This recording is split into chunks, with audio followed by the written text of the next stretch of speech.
Reka nongere mbasuhuze ahangaha ni kuri channel yacu Umuvuduko TV. Umuntu utarakora subscribe nyaboneka wagenda bakayikora ukanakanda na hari akazogera kugira ngo notification zijye zikugeraho bitahagije, ukanakanda kuri like, share and comment kugira ngo nyine tujye tugenda dusangira amakuru. Inkuru tubazaniye nk'Umuvuduko TV ni inkuru itari nziza na gatoya, ni inkuru ifite aho ihuriye n'imyidagaduro ariko inkuru y'agahinda.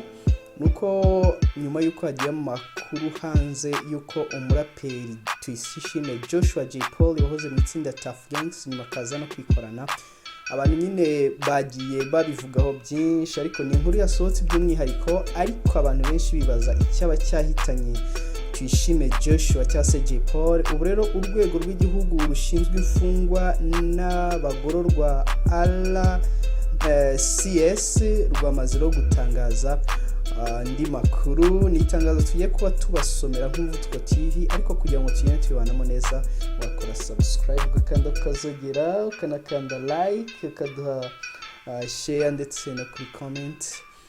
Rero ni inkuru ncamugongo, ni itangazo rivuga rifite umutwe ugira uti Rwanda Correctional Service Kigali kuwa 2 z'ukwa 9 2021, Office of the Commissioner General PO Box 6516 Kigali, na website yabiriho. Ni itangazo rigenewe abanyamakuru. Icyambere Kigali kuwa 2 Nzeri 2021, urwego rw'igihugu rushinzwe imfungwa n'abagororwa RCS ruramenyesha ko Tuyishime Joshua Jay Polly yitabye Imana uyu munsi mu rukerera hagana saa 10:30. Tuyishime Joshua warufungiye muri gereza ya Nyarugenge mu murenge wa Mageragere, aho yarakurikiranyweho ibyaha bitandukanye. yarajyanywe mu ivuriro ry'iyo gereza ahagana saa 12 z'umugoroba, aho yahise yitabwaho n'abaganga. Rero bimaze kugaragara ko akomeje kuremba, yaje kujyanwa mu bitaro bya Muhima, aho yakomeje kwitabwaho n'abaganga, ariko birangira aje kwitaba Imana. Amakuru yibanze dufite nuko Jay Polly na bagenzi be ngo babiri aribo Harerimana Gilbert na Iyamuremye Jean Clement basangiye uruvange rwa alcohol yifashishwaga n'ifungwa abagororwa biyogoshesha, ndetse abagororwa biyogoshesha amazi n'isukari byavanzwe nabo ubwabo. Urwego rw'igihugu rushinzwe ubugenzacyaha RIB hamwe na Rwanda Forensic Laboratory RFL batangiye iperereza ryimbitse kugira ngo hamenyekane icyateye urupfu rwe. Amakuru arambuye muzayagezwaho igihe iperereza rizaba rirangiye. Icyanyuma twihanganishije umuryango, inshuti n'abavandimwe ba Tuyishime Joshua. Ni itangazo ryashyizweho umukono na SSP Peri Uwera Gakwaya, umuvugizi wa RCS Rwanda rero rw'ikigo cy'igihugu gishinzwe imfungwa n'abagororwa.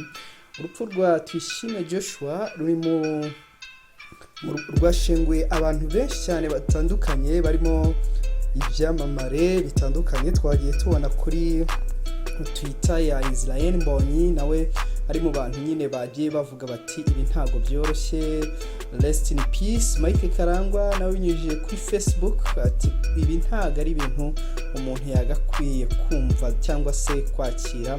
N'abahanzi benshi cyane barimo Mbabazi Shadia ati nawe rest in peace, barimo bamuramira Regis ndetse n'abandi benshi bagiye bagaragaza ko uru rupfu rwabashenguye. Ni benshi cyane, ni benshi bagiye bababazwa n'uru rupfu.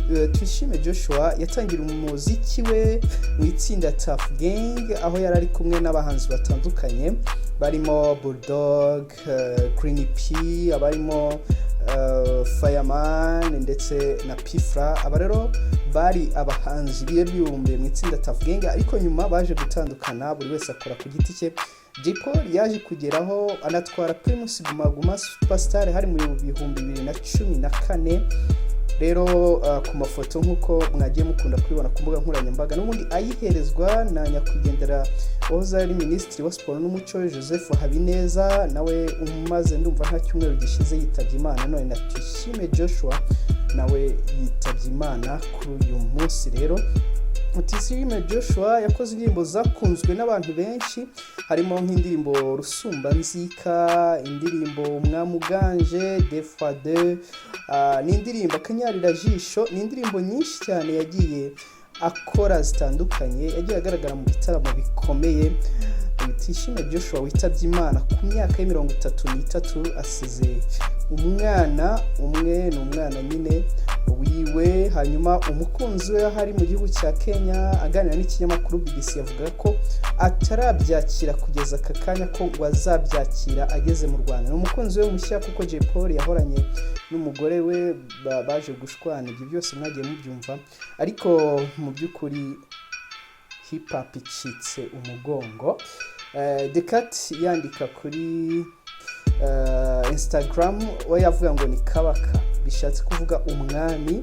Tuyishime Joshua rero yari umwami muri hip hop mu rwego rukomeye, ko yakoze ibintu byinshi. Hari mu bantu hamwe n'itsinda Tough Gang bemeje abanyarwanda ko hip hop ishobora kuririmbikwa abantu bakayumva ndetse bakumva barayishimiye.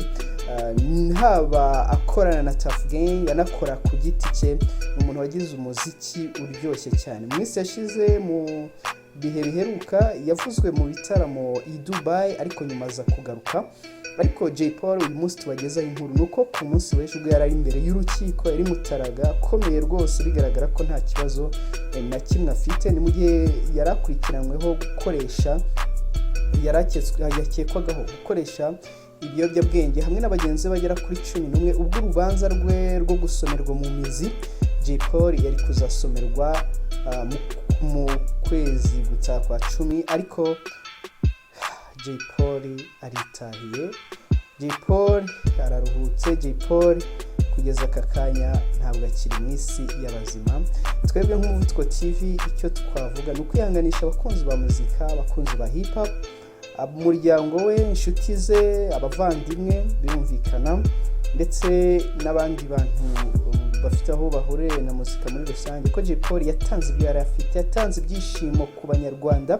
Ari mu bantu bafanwe ku rwego ruhambaye, ku buryo byanagorana kugira ngo abandi bahanzi nyarwanda bazagere ku rwego nk'urwo yari afite, kuko we yakundwaga n'ingeri zose, zaba abantu bo mu cyaro, abakuru, abatoya, abana, urubyiruko. Jay Polly ngira ngo imbuga nkoranyambaga nizo zishobora kukwereka uburyo ki uyu mugabo yarakunzwe, ndetse byanagorana kugira ngo uzabaze abantu batazi Jay Polly, ni bakeya cyane, ko n'abatazi kumuvuga ngo Jay Polly. Ariko uko bikose Jay Polly yatanze ibyo yari afite mu gihe cye.